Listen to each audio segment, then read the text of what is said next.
자, 할렐루야. 자, 저희가 오늘부터 해서 우리 아까 장로님도 기도해 주셨지만은 행정 지침에 따라서 우리 주차장에서도 야외배로 진행이 되고 있습니다. 그래서 모든 예배위원들은 본당에서 진행을 하고 성도님들은 바깥에서 화면을 통해서 만나고 있는 가운데 있습니다. 약간 어색하긴 한데 또 이 상황에 따라서 저희 또 맞춰야 되는 부분이 있기 때문에 이렇게 진행이 되더라도 정말 말씀을 통해서 은혜 받는 모든 성도들 되시기를 간절히 바라겠습니다. 자, 오늘 2020년 성탄 주일을 맞이했습니다. 지난 추수감사주일도 그랬지만 이제 성탄 주일도 예년과 그 느낌이 많이 다릅니다.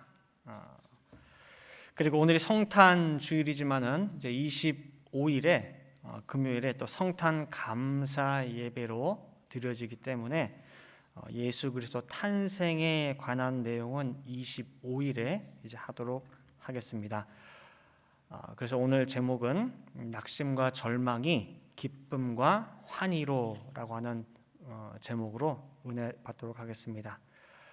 2020년 한 해를 뒤돌아보면서 성도님들마다 이 한 해가 가지는 의미가 각자 다 다를 것이라고 생각을 합니다. 이제 교회적 측면에서 이제 지난 한 해 이렇게 생각을 해보니까 그 코로나 사태 속에서 교회 안팎으로 깔끔하게 정리정돈을 하는 시간을 가졌어요.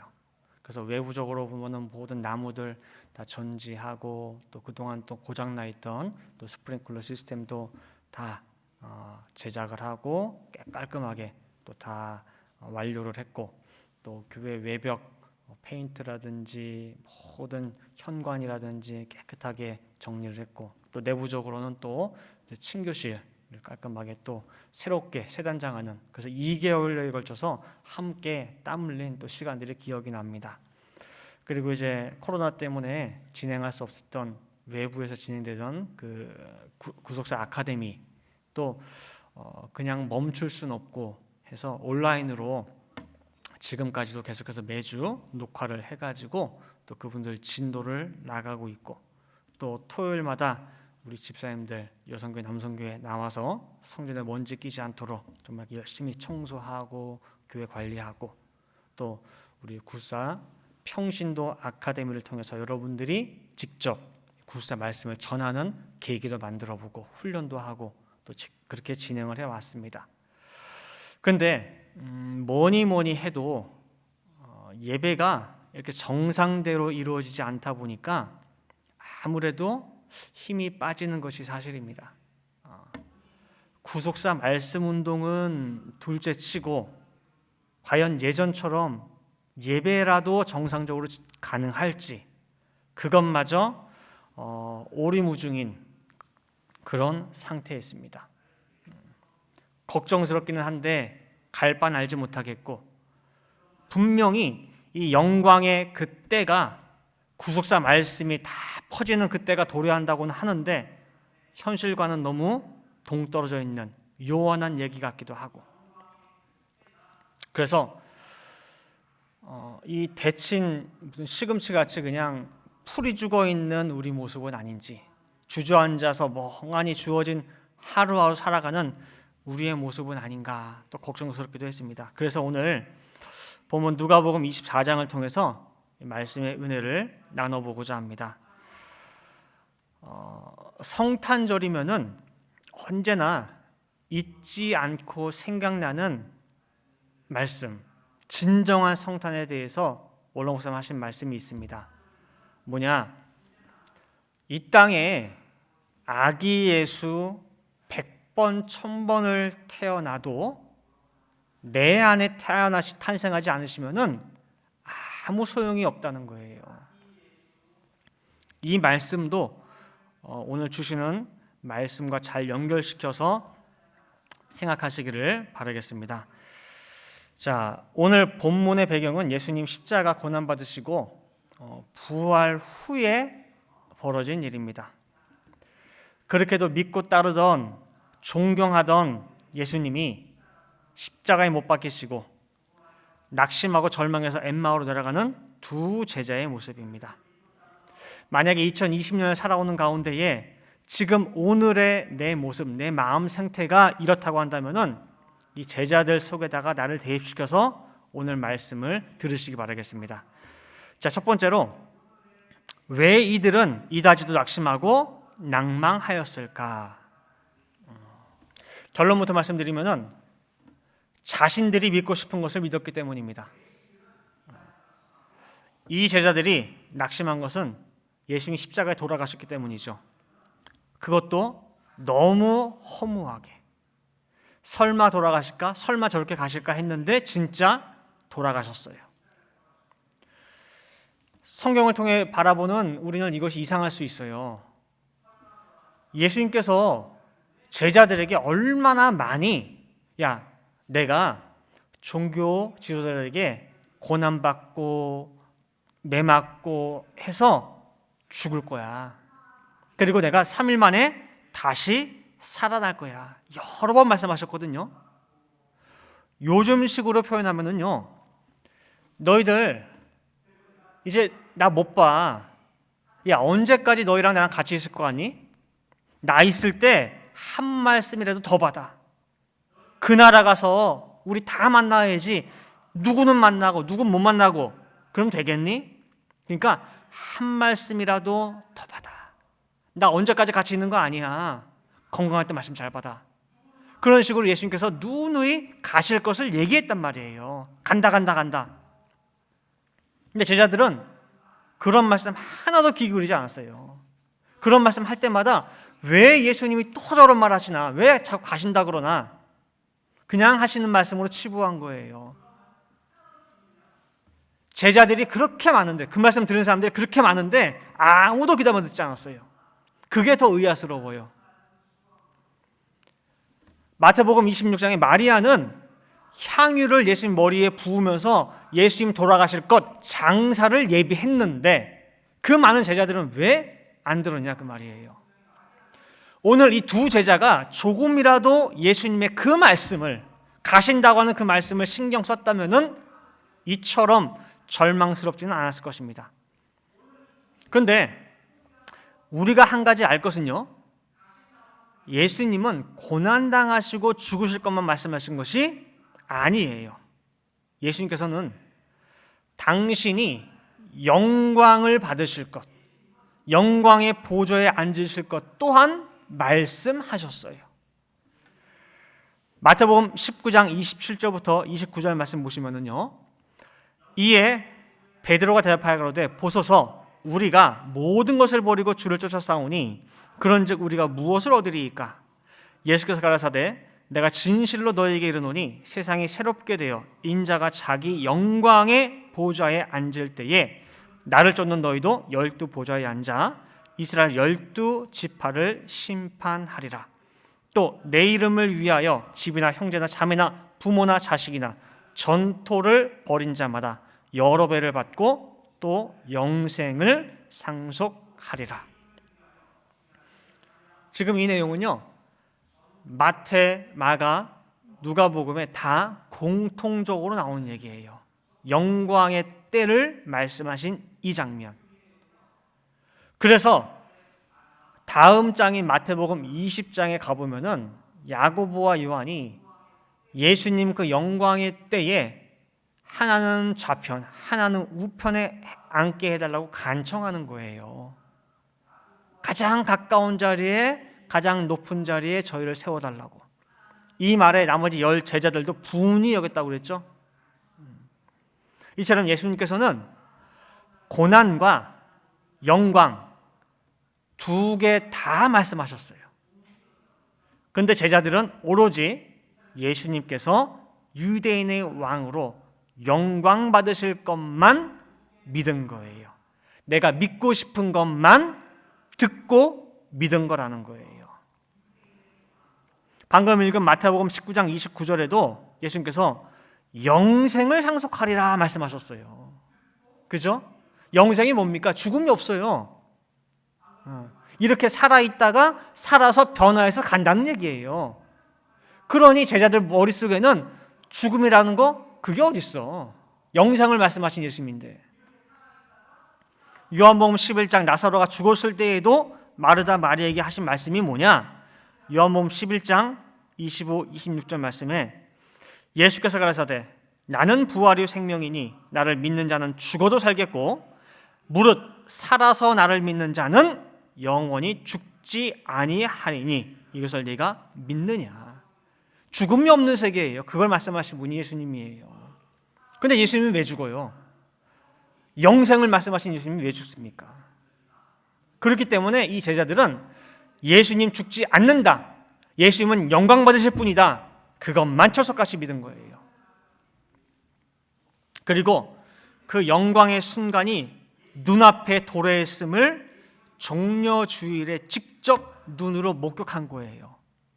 유월절 절기를 지키기 위해서 세계 각지에서 모여진 수만 명의 사람들이 모두 한 목소리로 호산나 다윗의 자손이여 그 외치는 모습 속에서 예수님이 말씀하신 영광의 때가, 그날이 곧 되겠구나, 임박했음을 절감한 거예요. 하나님의 뜻이 곧 이루어지는구나.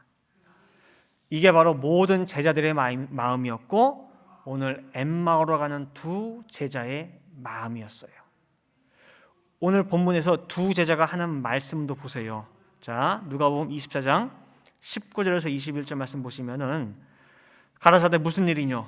가로되 나사렛 예수의 일이니 그는 하나님과 모든 백성 앞에서 말과 일에 능하신 선지자연을 우리 대제사장들과 관원들이 사형 판결에 넘겨주어 십자가에 못 박았느니라. 우리는 이 사람이 이스라엘을 구속할 자라고 바란노라 그러는 거예요. 영광 받으실 것만 고대하고 그것만이 참이라고 생각하고 기다렸던 거예요. 분명 예수님께서는 영광의 길, 고난의 길, 두 가지 길을 말씀하셨건만 베드로를 위시하여 모든 제자들은 자신들이 믿고 싶은 것을 믿었어요. 그래서 그것밖에는 안 들렸어요. 그래서 오늘 이 두 제자는 낙심과 절망이 너무 컸던 거예요. 전혀 예상 못했기 때문에. 자, 큰 두 번째로, 그럼 부활하신 예수님을 제자들은 왜 못 알아봤을까? 오늘 본문 보면은 예수님이 분명히 나타났는데 두 제자가 못 알아봐요. 누구신가 낯선 사람으로 여겨요. 3년 동안 따라다닌 예수님이에요. 꿈에도 잊을 수 없는 예수님이에요. 그런 예수님이 눈앞에 나타났는데 어째서 이 두 제자는 알아보지 못했냐 그 말입니다. 오늘 본문 누가복음 24장 16절에서는 저희 눈이 가리워져서 알아보지 못했다 말씀하고 있어요. 눈에 안대를 낀 것도 아니고 대체 이 눈이 가리웠다는 뜻이 뭔지 감이 오지를 않습니다. 바로 며칠 전까지도 봤던 그 예수님인데 그 사이에 무슨 눈이 가리워져요?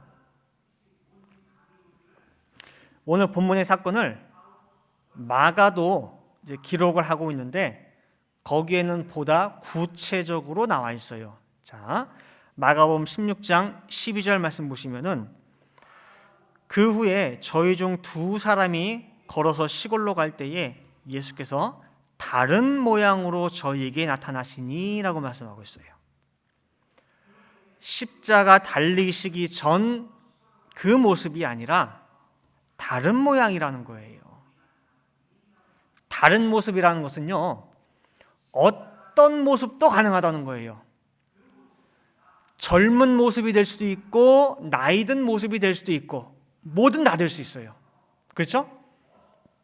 따라서 우리가 반드시 알아야 할 것은 십자가 전과 후의 예수님의 모습은 전혀 다르다는 거예요. 예수님의 보이는 육신만 알고 붙잡고 있을 때에는 부활하신 예수님 절대로 못 알아봅니다. 자, 그럼 큰 세 번째로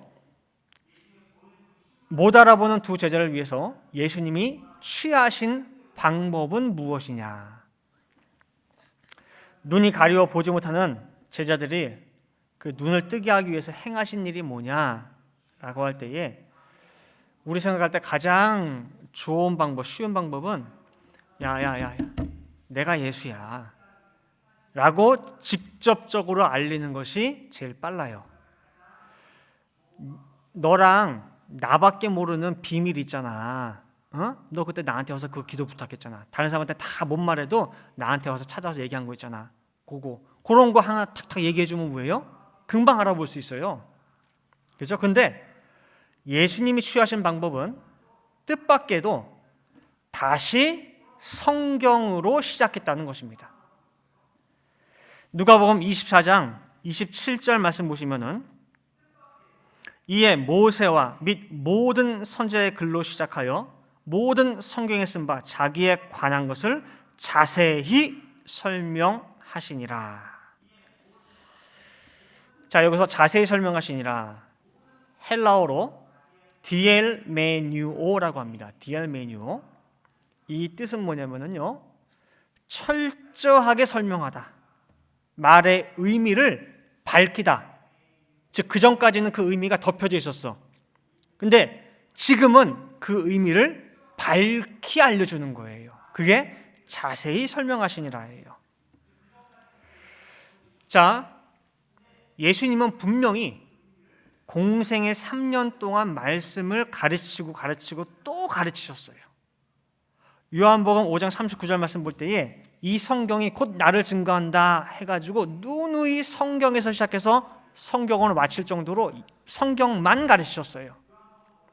그런데 오늘 두 제자에게 하시는 자세히 설명하시니라에 해당하는 말씀은, 잘 들으세요, 십자가 전에는 할 수 없는 말씀이에요. 십자가 전에는 안 되고 십자가 고난 후에 비로소 가능한, 십자가 후에 밝히 설명할 수 있는 그런 말씀이에요. 즉 자세히 설명하시니라, 이것은 십자가 너머의 말씀이 바로 자세히에 해당되는 말씀이라는 것입니다. 그리고 그 말씀을 통해서 오늘 제자들의 눈을 열고 깨닫게 해 주시는 거예요. 만약에 예수님께서 아까 제가 얘기한 대로 야, 잘 봐봐, 내가 예수야, 너 그때 그 비밀 너랑 나랑 아는 그 그런 거 있잖아. 자, 그랬더니 예수님이에요? 그래서 알게 됐어요. 그렇게 해서 알게 됐어요. 그러면은 다음에 예수님이 또 다른 모습으로 나타나면은 그때 또 못 알아볼 거 아니에요. 그럼 그때 또 다시 잘 봐봐 내가 예수야, 그때 그 비밀 있잖아, 또 그렇게 하실래요? 안 돼요. 육의 눈으로는 육밖에는 분별하지 못합니다. 부활하신 예수님이 100번 1000번을 나타나도 여전히 못 알아봐요. 아까 제가 말씀드린 대로 아기 예수 이 땅에 100번 1000번 태어나도 소용없다는 그 말을 염두에 두면서 계속 들으시기 바랍니다. 지금 예수님께서 두 제자에게 열어주고자 하시는 것은 영안이에요. 영의 눈, 코, 입, 얼굴 보고 예수구나, 예수님이구나, 그렇게 보지 말라는 거예요. 더 이상은 성경 통해서 나를 보라는 거예요. 그게 진짜 나야. 요한복음 5장 39절에 너희가 성경에서 영생을 얻는 줄 생각하고 성경을 상고하거니와 이 성경이 곧 내게 대하여 증거하는 것이로다. 앞서 일대주의에서 예수님은 두 가지의 길, 영광의 길과 고난의 길 두 가지를 말씀하셨건만 제자들은 자신들이 믿고 싶은 대로 믿었다고 말씀했어요. 고난 아니면 영광, 둘 중에 하나, 이거 아니면 저거, 이분법적인 사고방식으로 믿었어요. 그러나 실상 예수님께서 말씀하신 길은 두 길, 고난과 영광 두 길, 둘 중에 하나 택이라는 게 아니라 한 길이었다는 것을 오늘 본문은 명확하게 말씀하고 있습니다. 누가복음 24장 25절, 26절 말씀 보시면은 가라사대 미련하고 선지자들의 말한 모든 것을 마음에 더디 믿는 자들이요 그리스도가 이런 고난을 받고 자기의 영광에 들어가야 할 것이 아니냐 하시고 예수님께서 말씀하신 영광의 자리 그 자리에 어떻게 들어가느냐 반드시 고난을 통해 영광의 자리에 들어간다는 것입니다. 고난이냐 영광이냐 양자택일이 아니라 고난을 통한 영광입니다. 자, 이제 큰 네 번째로 그럼 예수님은 어디로 가셨느냐? 예수님은 어디로 가셨느냐? 오늘 본문 누가복음 24장 31절 말씀 보시면은요. 저희 눈이 밝아져 그인 줄 알아보더니 예수는 저희에게 보이지 아니하시는지라 말씀하고 있어요. 예수님이 사라지셨습니다. 그렇죠? 어디로 가셨을까요? 아니, 보다 근본적으로 예수님은 왜 사라지셨을까요? 왜? 어디로가 아니라 왜? 그토록 예수님이 원하시던 영안이 뜨여서 예수님을 알아봤어요. 그러면은 너무너무 좋아가지고 야, 눈 떴구나. 기특한 녀석들. 함께 축하해주고 깨달았구나. 칭찬도 해주고 얼싸안고 해주면 좋잖아요. 근데 어디 가셨어요? 누가복음 24장 31절 그 눈이 밝아져 그인 줄 알아보더니 예수는 보이지 아니하더라. 아이러니하죠? 이걸 확 줄여보면은요. 드디어 보니까 안 보이더라. 가 되는 거예요. 줄여보면은. 보니까 안 보이더라. 여러분들 이거 가지고 고민해 보셔야 돼요. 보니까 안 보이더라. 예수님이 왜 사라지셨는지 고민해 보셔야 돼요. 왜냐하면은 이 안에 예수님께서 이 땅에 육신을 입고 오신 목적이 담겨져 있기 때문에 그래요. 요한복음 1장 14절에 말씀이 육신을 입고 우리와 함께 거한다. 육신을 입고 이 땅에 오셨다라고 할 때에는 육신을 입고 오실 수밖에 없는 이유가 있으니까 오셨을 거 아니에요. 그죠? 그리고 여태 육신으로 함께 계시던 예수님께서 알게 되니까 사라졌단 말이에요. 그럼 여기에도 이유가 있을 거 아니에요. 그냥 예수님을 뭐 동해번쩍 서해번쩍 홍길동같이 생각하지 마시고 왜 보니까 안 보이더라가 됐는지 그것을 곰곰이 생각해 보셔야 돼요. 오늘 본문 누가복음 24장 20절부터 23절 볼 때에 두 제자는 분명히 예수님의 부활 소식을 알고 있었어요. 오늘 예수님 만나기 전에 먼저 부활을 목격한 여자들이 제자들에게 내가 부활한 예수님을 봤어요. 진짜 봤어요. 무덤가에서 만났어요. 뭐 이러고 저러고 봤다 어쨌다 하는 소문을 분명히 들었어요. 그리고 듣고 놀랐어요. 긴가 민가 이걸 믿어야 되나 말아야 되나? 어떤 사람은 부활했대. 어떤 사람은 야 허풍이야. 그러니까 와글와글 합니다. 다들 의견이 분분해요. 이 제자들도 그래요. 이걸 믿어야 될까? 말아야 될까? 부활하긴 했다는데 그 부활은 뭐냐면요. 지금 어디서 벌어지는 일이냐? 자기 밖에서 벌어지는 일이에요. 누군가 부활했대. 누군가는 아니래. 그 상태예요. 밖에서 벌어진 일이에요. 아까 말씀드린 대로 예수님이 100번 1000번 부활해도 언제까지나 이 제자들한테는 그냥 와글와글 하는 부활이고 긴가민가 하는 부활이에요. 그러나 오늘 누가복음 24장에서 그 부활이 내 안에 들어온 거예요. 내 안에. 그거 다 지어낸 얘기야. 거짓말이야. 세상 천지 다 달라붙어서 아니라고 해도 이제는 다릅니다. 이제는 확실한 부활의 증인들이 됐어요. 이 사람들이. 예수님 사라지시고 난 뒤 갑자기 없어졌어요. 두 제자의 모습을 봐도 아쉬워하는 모습이나 조금만 더 계시지라고 하는 그런 모습 하나도 없어요. 어디 계신가 찾았다는 말도 없어요. 영안이 열리는 순간 그 시로 곧 예루살렘에 올라가서 증거한 거예요. 이 제자들이. 어제까지도 바보처럼 여기던 예수 부활하셨다라고 하는 그 헛소리를 자기가 지금 증거하고 있는 거예요. 야, 잘 들어. 예수님 부활했어. 진짜 말씀하시던 대로 살아나셨어 라고 자기가 증거하고 있는 거예요. 왜냐? 더 이상 부활이 남의 얘기가 아니라 누구 얘기가 된 거예요? 내 얘기가 됐기 때문에 그런 거예요. 내 얘기가 됐기 때문에.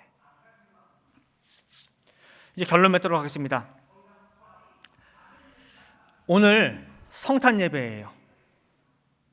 예수님이 탄생하신 날, 이 성탄의 날 부활 얘기만 지금 계속 하고 있습니다. 잘 보시기 바랍니다. 오늘의 주인공 엠마오 두 제자는요, 예루살렘에 뛰어 올라가 부활하신 예수님을 증거하고 있습니다. 그와 동시에 자기들 속에 탄생하신 예수님을 또한 증거하고 있는 거예요. 낙심과 절망에 쭉 처져 있던 그 두 어깨가 지금 신이 나가지고 들썩들썩하고 있습니다. 자기 속에 있는 그 기쁨과 환희를 주체할 수가 없어가지고 여기저기 만나는 사람마다 다 붙잡고 예수의 부활을 얘기하고 있고, 더 나아가서는 자기 속에 탄생하신 예수님을 증거하고 있는 거예요. 누가복음 2장 14절 말씀 보시면은 지극히 높은 곳에서는 하나님께 영광이요 땅에서는 기뻐하심을 입은 사람들 중에 평화로다 하니라. 성탄에 대한 천사의 증거죠. 기뻐 어쩔 줄 모르는 사람들, 춤을 덩실덩실 추는 사람들, 그것이 바로 진짜 성탄을 맞은 사람의 모습이며 오늘 두 제자의 모습입니다. 이게 진짜 성탄이에요. 너무너무 좋아서 기뻐 어쩔 줄 모르는 것. 사람 묵을 방이 없어서 짐승 밥통 구유에 나신 예수께서 드디어 사관을 찾아서 두 제자의 속에 탄생하신 거예요. 요한복음 16장 21절 말씀을 봐도요, 여자가 해산하게 되면은 그 때가 이르렀으므로 근심하나 아이를 낳으면 세상에 사람 난 기쁨을 인하여 그 고통을 다시 기억지 아니하느니라. 조금 전까지도 이 두 제자는 세상 살아갈 소망조차 끊어진 그 모습이었습니다. 그런데 상상도 못한 새 창조의 역사가 이 두 제자에게 벌어진 거예요. 하늘 무너지는 절망이 도리어 큰 기쁨으로 화한 거예요. 여러분들, 사람 살면서 근심, 걱정, 고난 끝이 없습니다. 산 하나 넘으면은 또 다른 산이 와요. 이거 지나면 숨 좀 돌릴 것 같은데 다른 것 또 옵니다. 끝이 없는 것이 인생 세상 만사예요. 여러분들, 이 모든 것들을요 풀 수 있는 방법은 딱 하나밖에 없어요. 해결점은 마스터키는 하나밖에 없어요. 뭐예요? 예수 그리스도밖에 없어요. 예수 그리스도가 탄생하지 않으면은 절대 끝이 안 납니다. 오직 예수 그리스도만 참 평안이 됩니다. 그래서 2020년 성탄을 맞이해서 예수를 자세히 헤아리고 자세히 바라보는 역사가 있기를 바랍니다. 엠마오 두 제자와 같이 낙심과 절망이 기쁨과 환희로 뒤바뀌는 역사가 있기를 간절히 바랍니다. 아기 예수 100번 1000번 이 땅에 와도 내 속에 탄생하셔야 그것이 진짜 성탄이다 라고 하는 그 말씀에 쌍수 들고 그 말씀이 맞습니다, 아멘 할렐루야로 화답할 수 있는 참 성탄의 역사가 우리 늘푸른 동산 모든 성도에게 있기를 간절히 축원합니다. 자, 함께 기도하시겠습니다. 사랑과 하나가 충만하신 아버지 하나님, 2020년 성탄 주일을 저희들 맞이하였습니다. 코로나 사태로 말미암아 경제적으로 또한 여러 가지 모습에서, 직장에서, 사업에서, 가정에서 정말 끊이지 않고 근심, 걱정, 우려가 밀려드는 그 한 해를 저희들 살아왔습니다. 혹시나 저희들의 모습이 이 엠마오로 내려가고 있는 두 제자와 같이 낙심과 절망에 주저앉아 있는 모습은 아닙니까? 코로나로 말미암아 두려워 떨고 있는 저희들의 모습은 아닙니까? 그 두 제자에게 부활하신 예수님께서 찾아와서 다시금 일으켜 세워주시는데 성경을 자세히 설명하여 그 눈을 띄워주심으로 말미암아 다시금 정말 그 낙심과 절망이 기쁨과 환희로 뒤바뀌는 새 창조의 한날을 맞이하게 되었습니다. 아버지, 그러한 역사가 2020년 성탄을 맞이하여 저희 속에 이루어질 수 있도록 인도하여 주시옵소서. 아버지 하나님, 이 두 제자가 증거한 것은 예수 그리스도의 부활만을 증거한 것이 아니라 내 속에 탄생하신 참 예수를 증거하신 줄 믿사오매 저희들 또한 언제까지 예수님을 내 바깥에 둘 것이 아니라 늘 성탄을 입으로만 부르는 성탄이 아니라 내 속에 예수 탄생하실 보금자리를 마련하여서 2020년 이 성탄만큼은 예수여 내 속에 임재하시고 탄생하여 주시기를 간절히 바랍니다. 기도하고 맞이하는 성탄절 되게 도와주시옵소서. 인생 모든 걱정, 근심의 해결점은, 마스터키는 예수밖에는 없습니다. 저희들 예수님을 나의 구주로 맞이하는 가운데에 모든 세상 속에서 참 평안을 누리는 늘푸른 동산의 모든 성도되게 도와주시옵소서. 이제 성탄까지 5일 남았습니다. 그 기간 동안 저희들 간절히 무릎 꿇고 기도하는 가운데에 아버지께서 그토록 바라시고 원하시는 진짜 성탄을 맞이할 수 있도록 아버지 역사하시고 은혜 허락하여 주시옵소서. 기도한 대로 될 줄을 믿고 감사드리며 이 모든 말씀 사랑이 많으신 예수 그리스도 받들어 기도 올리옵나이다. 아멘.